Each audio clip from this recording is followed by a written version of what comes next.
Ada dua sistem kalender yang kita pakai, kalender lunar dan kalender solar. Kalender solar adalah kalender yang berdasarkan sol atau sun atau matahari. Sedangkan kalender lunar itu yang berdasarkan fase bulan. Contoh kalender solar, kalender matahari itu seperti kalender Masehi. Kalau kalender bulan, maka pergantian hari berdasarkan penampakan fase bulan awal alias hilal, yang mana ini yang dipakai oleh kalender Hijri, kalender Islam, kalender Yahudi, ataupun kalender Tionghoa. Kita sibuk ngomongin hilal, tapi nggak tahu hilal itu apa kan?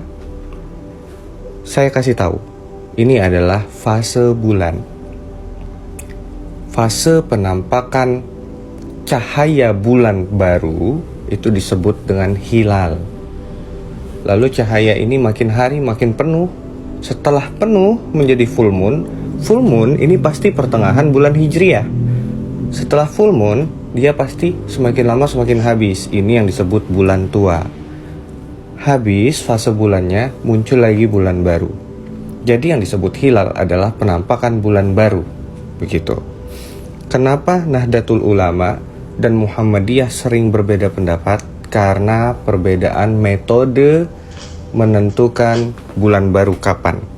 Muhammadiyah melalui perhitungan, sedangkan Nahdlatul Ulama memakai metode yang lebih ortodoks, yaitu Ruqyatul Hilal, melihat langsung hilalnya dengan teropong. Pendapat pribadi saya, untuk zaman sekarang, dengan teknologi kita sekarang, dengan kemajuan berpikir kita sekarang, Ruqyatul Hilal ini cukup ketinggalan zaman. Kenapa? Karena polusi, asap itu bisa menutupi pandangan kita terhadap hilal. Maka dari itu saya mengikuti metode Muhammadiyah dalam menentukan kapan saya harus berpuasa dan kapan saya harus lebaran Idul Fitri. Tapi buat kalian yang mau mengikuti metode Ruqyatul Hilal, mau mengikuti pemerintah, itu tidak saya persalahkan. Silahkan, sesuai dengan keyakinan. Tapi bagaimana jika orang berpuasa saat hari raya? Bukankah itu dilarang? Benar, itu jika dia meyakini saat itu hari raya, tapi dia masih memaksakan diri puasa. Tapi kalau dia merasa hari itu memang belum hari raya, dan dia berpuasa, itu nggak ada salahnya. Karena saya meyakini metode astronomi atau hisab itu adalah tepat, karena matematik itu eksak, 1 tambah 1 sama dengan 2. Maka ketika Muhammadiyah menyatakan hari ini lebaran, saya akan yakin bahwa hari itu lebaran. Jika saya memaksakan diri untuk berpuasa pada hari lebaran, maka saya berdosa. Satu lagi contoh kejadian yang unik. Indonesia itu lebih cepat 4 jam daripada Arab Saudi. Namun sering sekali saya dapati kejadian lucu bahwa Arab Saudi sudah lebaran, kitanya belum lebaran.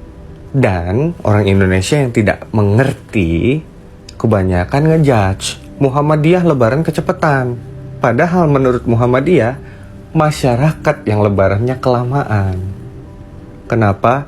Karena hilal itu sebenarnya sudah muncul, namun tidak terlihat dengan teropong. Kalau perhitungan astronomi salah, maka salah juga orang yang sholat itu lihat jam sholat. Yang buka puasa itu lihat jam puasa. Kalau mau pakai Ruqyatul Hilal dan menyalahkan metode astronomi, kapan masuk sholat kalian lihat ke langit. Paham ya? Sekarang semoga semua udah paham mengapa terjadi perbedaan ini. Yang mana yang mau diikuti, silahkan ikuti sesuai yang diyakini tanpa harus menyalah-nyalahkan.